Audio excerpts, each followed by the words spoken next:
Le journal de Nisha. C'est l'histoire de Nisha, une jeune indienne qui a grandi dans le nord du pays avec son frère jumeau et leur père médecin.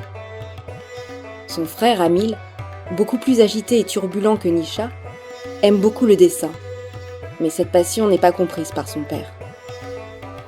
Leur mère est morte en leur donnant naissance, et les enfants ne l'ont donc pas connue, ce qui manque surtout à Nisha. Ils vivent entourés de leur père plutôt strict, de leur grand-mère et de Kasi, leur cuisinier, qui partagent une passion pour la cuisine avec Nisha.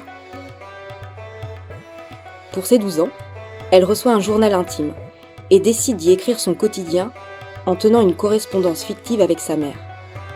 Dans son journal, elle raconte sa vie quotidienne, ses questionnements, mais aussi les bouleversements qui se produisent alors en Inde.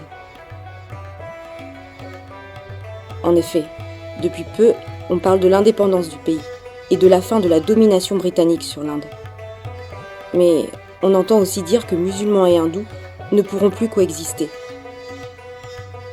Cette idée paraît étrange à la jeune fille.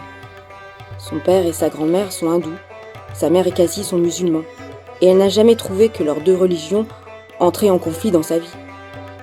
Nisha se sent elle-même à moitié musulmane et hindoue. Comment l'indépendance peut-elle signifier la liberté si le pays est obligé de se diviser? Les tensions montent entre musulmans et hindous. Une violence de moins en moins contenue s'exprime à l'école, sur le marché, dans les transports.